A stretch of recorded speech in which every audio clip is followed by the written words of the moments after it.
Hello, नमस्कार and welcome to the journey of holistic empowerment. आज बात शुरू करने से पहले अपना एक किस्सा सुनाती हूँ, अपना एक एक्सपीरियंस आपको बताती हूँ। 1998 में जब मैंने पहली बार जॉब शुरू किया and I started earning, I decided to start saving as well. और मैंने हर महीने 1000 रुपये बचाना शुरू किए। At the end of the year मेरे पास थे 12,000 रुपये। अब मैंने सोचा कि इन्हें क्या किया जाए, इन्हें कहाँ इन्वेस्ट किया जाए। तो मैंने सबसे सेफेस्ट ऑप्शन एफडी में इनको इन्वेस्ट कर दिया। और साल दर साल इसकी स्लो ग्रोथ देखकर मेरा तो जैसे दिल ही टूट गया। फिर मैंने डिसाइड किया to take some risk and invest my money in the share trading. और जैसा कि ज़्यादातर नौसिखियों के साथ होता है, मेरे साथ भी वही हुआ। I lost 20% of my principal in just 1 year. जब ये पूरा पैसा, मेरा हार्ड अर्नड मनी, मैंने इतना सारा वेस्ट किया, लूज़ किया, उसके बाद समझ में आया कि ये दोनों ही रास्ते मेरे लिए ठीक रास्ते नहीं हैं।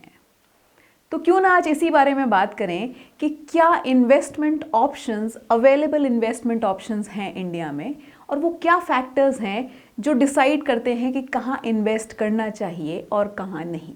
इन्वेस्ट करते समय ज़्यादातर लोग ऐसा इन्वेस्टमेंट करना चाहते हैं जहाँ प्रिंसिपल होने का रिस्क कम से कम हो और जितनी जल्दी हो सके उतना जल्दी ज़्यादा से ज़्यादा रिटर्न मिले। इसलिए ही हम सब ढूंढते रहते हैं वो पैसे डबल करने वाली स्कीम्स जो कुछ ही महीनों में या फिर सालों में गारंटीड रिटर्न्स की बात करती हैं। नेक्स्ट, जब भी आपको ये जानना हो कि कितने समय में पैसा डबल हो सकता है, तो ये रूल ऑफ 72 अप्लाई करके देखें। मतलब just divide 72 by the rate of return. For example कि ये जानने के लिए कि 9% रेट ऑफ रिटर्न पे कितने समय में पैसा डबल हो सकता है, डिवाइड 72 बाय 9। मतलब 8 सालों में आपका पैसा डबल हो जाएगा। लाइकवाइज 6% रेट ऑफ रिटर्न है तो 12 साल में, और 18% रिटर्न है तो 4 साल में पैसे डबल हो सकते हैं।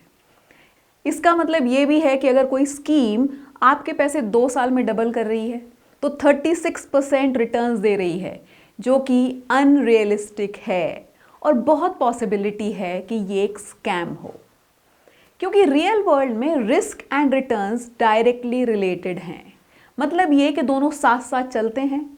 रिटर्न ज़्यादा होगा तो जोखिम या फिर रिस्क भी ज़्यादा होगी। Higher the return, higher the risk associated with it, and vice versa. तो अगर आप इन्वेस्टमेंट प्लान कर रहे हैं तो इन्वेस्टमेंट ऑप्शन चूज करने से पहले ये 3 बातें जानना बहुत ज़रूरी है। पहला, कि आपका इन्वेस्टमेंट गोल क्या है, आप क्यों इन्वेस्ट कर रहे हैं, आपके इन्वेस्टमेंट का उद्देश्य क्या है।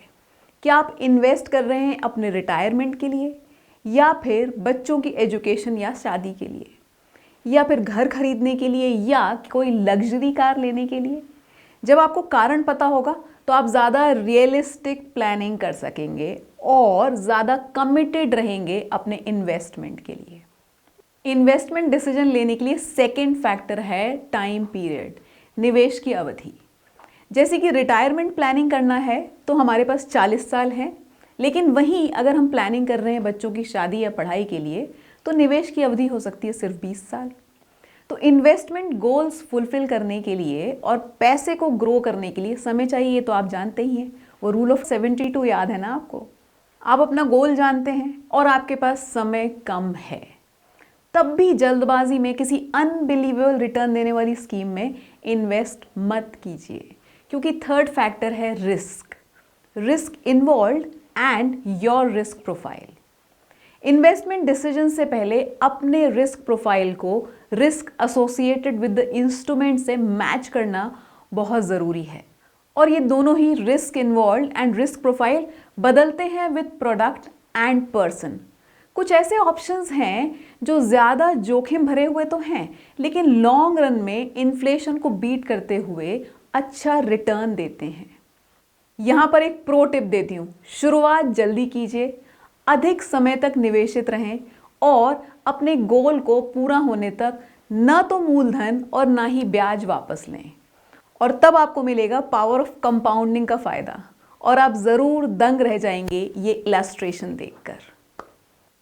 अज्यूम कीजिए 3 सिचुएशंस। पहली सिचुएशन, जहाँ पर आपने सेव करना शुरू किया है 40 साल की उम्र में फॉर योर रिटायरमेंट। आपने हर साल 1 लाख रुपए सेव किए टिल द एज ऑफ 60, मतलब कि 20 लाख रुपए सेव किए, तो आपके पास रिटायरमेंट के समय कॉर्पस फंड की जो कीमत होगी, जो वैल्यू होगी, वो लगभग 50 लाख रुपए होगी, अगर रिटर्न 8% मानकर चलें तो।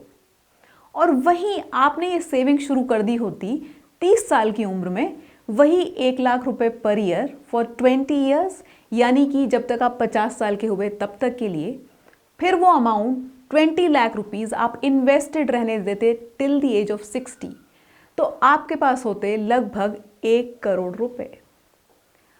और सबसे अच्छी सिचुएशन, ये इन्वेस्टमेंट आपने शुरू किया होता 20 साल की उम्र में और 40 साल की उम्र तक किया होता, यानी कि 20 लाख रुपए अगेन, फिर ये इन्वेस्टेड रहते 60 साल की उम्र तक, तो आपके पास होता corpus fund of more than 2 crore rupees. This is the beauty and power of compounding. तो चलिए अब बात करते हैं इंडियन मार्केट में अवेलेबल पॉपुलर इन्वेस्टमेंट ऑप्शंस क्या हैं। सबसे पहले हम अवेलेबल ऑप्शंस को 2 कैटेगरीज में डिवाइड कर सकते हैं। पहली कैटेगरी है फाइनेंशियल और दूसरी है non financial. Non financial category में generally gold and real estate, ये 2 इन्वेस्टमेंट्स इंडिया में कॉमन है। वहीं फाइनेंशियल कैटेगरी को हम फर्दर डिवाइड कर सकते हैं 2 कैटेगरीज में, 2 टाइप्स में। पहला टाइप हुआ मार्केट लिंक्ड, जो कि मार्केट के उतार चढ़ाव पर आश्रित होता है, जैसे कि शेयर्स हैं या फिर म्यूचुअल फंड्स हुए। और दूसरा है फिक्स्ड इनकम प्रोडक्ट्स, जो कि कुछ कम लाभ देते हैं लेकिन रिटर्न्स फिक्स्ड देते हैं, जैसे कि bank FDs, government securities etcetera. तो सबसे पहले बात करते हैं ऐसे इन्वेस्टमेंट्स की जो शॉर्ट टर्म इन्वेस्टमेंट के लिए आइडियल हैं। इस लिस्ट में पहला है सेविंग बैंक अकाउंट। ये हमारा पहला बैंक खाता भी होता है। यहाँ रेट ऑफ इंटरेस्ट बहुत कम होता है, तो ये लगभग घर की अलमारी में रखे पैसे जैसा ही है। ये हमेशा एडवाइजेबल है कि सेविंग अकाउंट में सिर्फ वेरी शॉर्ट टर्म सरप्लसेस ही रखी जाएं, मतलब वो पैसा जो 30 दिन या उससे कम के लिए हमारे पास है। इसके बाद आते हैं बैंक फिक्स्ड डिपॉजिट्स। यदि आप ज़्यादा जोखिम नहीं लेना चाहते तो 6 महीने से 1 साल तक की अवधि के लिए एफडी में इन्वेस्ट कर सकते हैं। एफडी में इन्वेस्ट करने से पहले ये समझना ज़रूरी है कि अगर आप टाइम पीरियड से पहले ये पैसे निकालते हैं तो कुछ ना कुछ पेनाल्टी, जुर्माना लग सकता है। Next short term investment option है मनी मार्केट फंड्स, जो कि लिक्विड फंड्स भी कहलाते हैं। ये एक स्पेशल तरह का म्यूचुअल फंड होता है जिसका लक्ष्य सबसे पहले आपकी पूंजी की प्रिंसिपल की सुरक्षा है और फिर रिटर्न्स को मैक्सिमाइज करना है। अमूमन लिक्विड फंड सेविंग अकाउंट से ज़्यादा रिटर्न्स देते हैं और आजकल तो इनमें चेक और एटीएम की सुविधा भी उपलब्ध है। तो मेरी सलाह यही है कि बचत खाते में जमा करने से पहले एक बार इस ऑप्शन के बारे में ज़रूर सोचें। अब ये तो हुए शॉर्ट टर्म इन्वेस्टमेंट ऑप्शंस, मतलब 1 साल से कम समय का निवेश। अब बात करते हैं रियल इन्वेस्टमेंट की, मतलब लॉन्ग टर्म ऑप्शंस। हम सेफ से रिस्की की ओर चलेंगे, मतलब पहले हम बात करेंगे लो रिटर्न इन्वेस्टमेंट्स की और बाद में हम बात करेंगे वो इन्वेस्टमेंट्स जो हमको ज़्यादा अच्छा, ज़्यादा बड़ा रिटर्न दे सकते हैं। सेफेस्ट ऑप्शन है post office saving schemes. Post office में कई स्कीम्स हैं, जैसे कि national saving schemes, national saving certificates, किसान विकास पत्र, जो कि अधिकतर 5 साल से ज़्यादा समय के लिए होते हैं। रिटायरमेंट प्लानिंग के लिए आप पोस्ट ऑफिस की मंथली इनकम स्कीम में एकमुश्त पैसा जमा करके भविष्य में हर महीने आय सुनिश्चित कर सकते हैं। अगर आप एक डिसिप्लिन इन्वेस्टर हैं और भविष्य में निश्चित समय के बाद एक मुश्त राशि पाना चाहते हैं, तो रेकरिंग डिपॉजिट में पैसा जमा कर सकते हैं। वो भी एक अच्छा ऑप्शन है, पोस्ट ऑफिस के रेकरिंग डिपॉजिट्स। जोखिम कम होने के साथ साथ पोस्ट ऑफिस डिपॉजिट्स में मैच्योरिटी के समय टैक्स डिडक्शन एट सोर्स का ना होना भी एक बड़ा आकर्षण है। हाई टैक्स पेयर्स के लिए एक अच्छा इन्वेस्टमेंट ऑप्शन है पब्लिक प्रोविडेंट फंड्स। अगर लिक्विडिटी आपके लिए कंसर्न नहीं है तो कम जोखिम और अच्छे रिटर्न के साथ पीपीएफ एक बेस्ट इन्वेस्टमेंट ऑप्शन हो सकता है। बस याद रखिए कि आप जो रकम आज जमा करेंगे उसे 7 साल से पहले किसी भी कीमत पर निकाल नहीं सकते।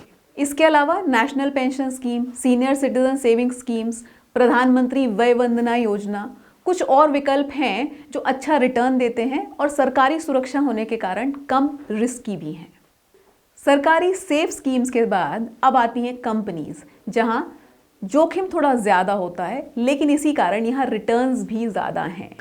कंपनीज में भी हम डायरेक्ट इन्वेस्ट कर सकते हैं कई तरह से, जैसे कि कंपनी के फिक्स डिपॉजिट्स, बॉन्ड्स हुए, डिबेंचर्स हुए, या फिर स्टॉक्स जिन्हें हम शेयर्स या इक्विटी भी कहते हैं। ये लॉन्ग टर्म इन्वेस्टमेंट के लिए एक अच्छा ऑप्शन है।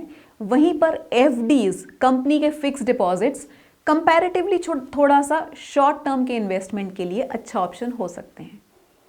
बॉन्ड्स एंड डिबेंचर्स में जोखिम थोड़ा कम है, लेकिन रिटर्न्स फिक्स्ड होते हैं। वहीं इक्विटी में रिटर्न्स की कोई सीमा नहीं होती।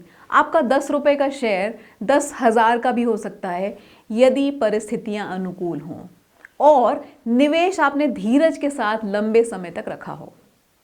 कंपनी इन्वेस्टमेंट में जोखिम अधिक है, तो अगर आप इन्वेस्ट करना चाहते हैं तो rating, ranking, market, industry, economy, इन सब के बारे में रिसर्च करने के बाद ही इन्वेस्ट करें। कंपनीज में इन्वेस्ट करने का एक सेफर ऑप्शन है म्यूचुअल फंड्स और डेट फंड्स, जहां हम असेट मैनेजमेंट कंपनीज के जरिए इनडायरेक्टली इन्हीं शेयर्स और डिबेंचर्स में इन्वेस्ट करते हैं और रिस्क और रिटर्न्स को बैलेंस करते हुए गवर्नमेंट सिक्योरिटीज से ज़्यादा रिटर्न पा सकते हैं। यहाँ हमें दो बड़े फायदे होते हैं।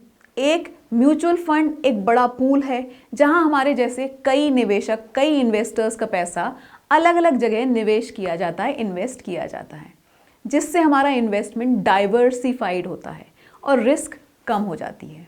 और हाँ, ये म्यूचुअल फंड कंपनीज सेबी द्वारा गवर्न होती हैं, इसलिए ये सेफ ऑप्शन है। और दूसरा बड़ा फायदा है कि हमारे लिए वो rating, ranking, market, industry and economy, इसकी पूरी रिसर्च एक प्रोफेशनल फंड मैनेजर करता है और फंड को बेस्ट जगह इन्वेस्ट करता है। मान लो कि एक स्केल के एक एंड पर बैंक डिपॉजिट्स हैं जहां रिस्क और रिटर्न दोनों कम हैं, और दूसरी ओर है डायरेक्ट इक्विटीज जहां रिस्क और रिटर्न दोनों ज़्यादा हैं। उसी स्केल के बीचों बीच आएंगे म्यूचुअल फंड्स, जो आपको best of both the worlds देंगे, मतलब कैलकुलेटेड रिस्क और गुड रिटर्न्स। अब बारी आती है नॉन फाइनेंशियल इन्वेस्टमेंट्स की। इस लिस्ट में पहला है रियल एस्टेट, यानी कि अचल संपत्ति। अब यहाँ ये समझना ज़रूरी है कि जिस घर में आप रहते हैं वो इन्वेस्टमेंट नहीं है। आपका दूसरा घर, कोई दुकान या फिर ज़मीन, ये ज़रूर इन्वेस्टमेंट की कैटेगरी में आ सकते हैं।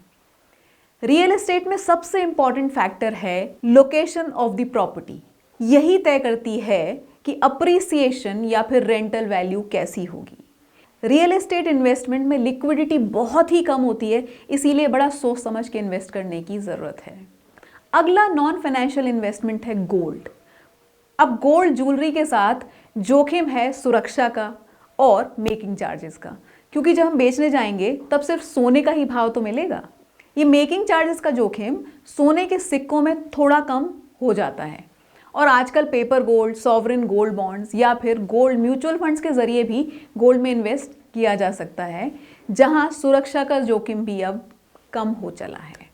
तो ये हुए popular investment options available in India. I hope कि आप अब एक इन्फॉर्म्ड इन्वेस्टमेंट डिसीजन ले पाएंगे और चुन पाएंगे आपके लिए सूटेबल ऑप्शन जो आपके गोल, आपके टाइम पीरियड और आपकी रिस्क प्रोफाइल को मैच करता हो, सूट करता हो। और हाँ, इतने सारे अच्छे अच्छे ऑप्शंस हैं इन्वेस्ट करने के लिए, तो सारे अंडे एक ही जगह मत रखिए। Diversify your investment. बस अपने इन्वेस्टमेंट गोल के लिए कमिटेड रहिए and trust me, power of compounding से किस्मत बदल सकती है।